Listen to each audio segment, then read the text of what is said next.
Hey, what's going on, friends and family? Welcome to the channel. Normally here we talk about brand new games and try to share those experiences, online titles, but today's video is talking about sort of an intersection of the future of a Type 1 civilization with cryptocurrencies, investing, really grand concepts, but not really. We are talking about a graphics card company that is just making a new graphics card, but also making a cryptocurrency mining card, which they are actually calling, funny enough, that's a cryptocurrency mining processor, a CMP. So NVIDIA makes GPUs for gaming, and they are now going to be making CMPs just for mining. That means it's not going to have a graphical output. That means it's going to be redesigned and hardware refitted so that it is specifically meant for mining cryptocurrencies. Probably, namely, Ethereum is going to be the one, at least for a while, until Ethereum 2.0 happens. But there's some drama surrounding this, because I think at first glance, especially subscribers of this channel, you're gamers, you're like, oh yeah, finally, we're going to have in-stock graphics cards, because cryptocurrency miners aren't just going to be buying those up. They're going to be cheaper, and also secondhand graphics cards aren't just going to be old mining rigs, and they're going to actually run and be proper and doable. Okay, so here's the thing. Just so you guys know, the changes that's going to happen that I'm going to talk about is not for old cards. This is just for new cards, but new graphics cards from NVIDIA will have a built-in limiter so that you effectively, or maybe literally, cannot actually hash out cryptocurrency. Now, this is dramatic, I think, for a lot of people who are into cryptocurrency and also gaming, which is most people, frankly, because you would buy a graphics card and then you would mine with it so that you could kind of pay off the graphics card, maybe even make some money, and then you could use it to still play video games. You could still actually use it in a daily driver, make a new PC with it, hand-me-down it, or make some extra money or just kind of cash out by selling the graphics card. Now, mining really does hurt the lifespan of a graphics card. It frankly damages it, and it's really not the intended use. So it's kind of a little bit inefficient in a way. So that's why you have ASIC miners being popularly used, and now we have this demand for a specific cryptocurrency mining processor coming out from NVIDIA. And before we elaborate too much about that, you should know NVIDIA is interested in creating more distinct and specific processing type units, because there's a lot of work in the world that needs a lot of brain power, for specific tasks. So it's not just a general CPU or general graphics unit. Sometimes you need something a little bit more specific. So getting that power into average everyday consumers is going to be powerful, and it's going to take us even further as a civilization. But now, speaking about civilization, let's talk about our Type 1 civilization currency, which is going to be cryptocurrency. You guys want to know how much money you can make with these new cards, what have you. So, do I think that NVIDIA should have limited graphics cards in that capacity? No, I feel like they're treating us like babies. I don't think we needed that, but I still think it's a gray area. We could definitely fight about it in the comments below. I really am just excited about the CMPs. I would like to purchase one. I would like to try it out for myself and see how it works, but I think most people could probably just slap one in their computer and, well, kind of help the world move along a little bit, as well as invest a little bit in your future and invest in cryptocurrency. So the CMPs, they got actually 4 of them so far that they've announced. So we're going to talk about those specifications, what they have, why you might want them. But yeah, anyways, immediately it's because you want something that's probably cheap and affordable.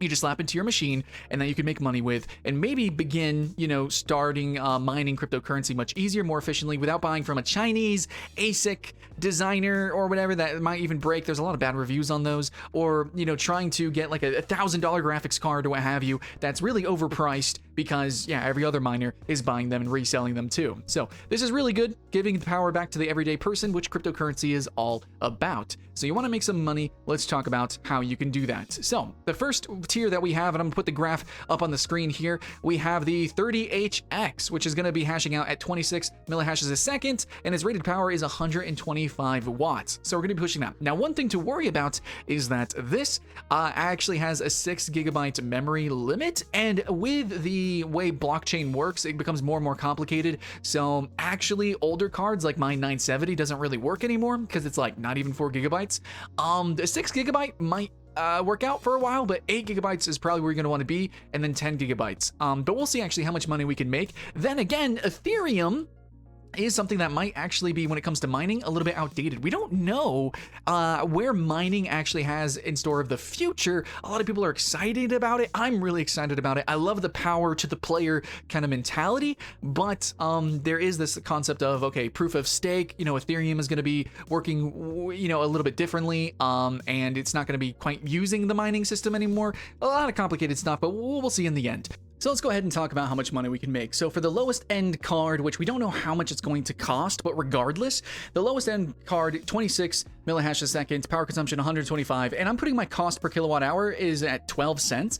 And there's a 1% pool fee. I don't really know how that's all going to work, but in the end, how much is power going to be where you are is going to be variable, blah, blah, blah. I live in Texas where it's actually relatively cheap.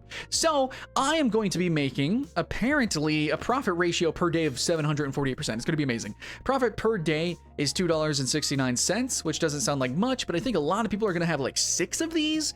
So, you can actually make some decent money per day on these. I would probably theorize that they would be about the price, like, maybe, are they going to be $300? Whatever. As long as it's under $1,000, you're actually going to make your money back within a year, which is really good. You're going to make $983.02 every year if you happen to live in Texas, and maybe if the pool fees are generous for you. And then you have to also keep in mind that maybe Ethereum is probably going to go up. Ethereum, I think a lot of people are really betting that it's going to go up. Some people think it's going to go down. It could go sideways. Who knows?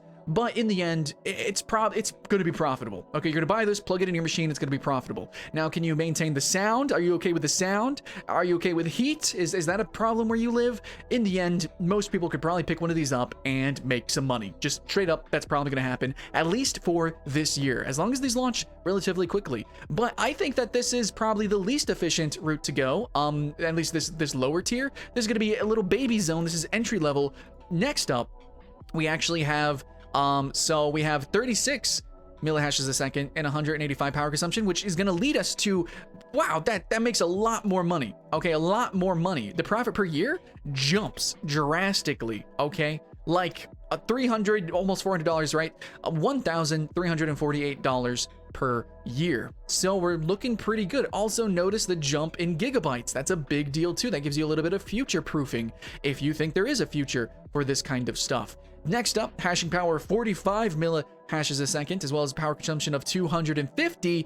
We now also have a similar price jump. So that's 1,666. Again, about a $300 price jump. So that sounds pretty good. And we could probably expect the cards to drastically go more expensive, especially when it comes to this final card. The final card is going to be making you, holy crap, some serious freaking, I'm actually double checking it right now because there's no way. Is it really going to be making this much money? Oh my God. Okay. Hashing power of 86 millihashes per second for one card. Keep this in mind.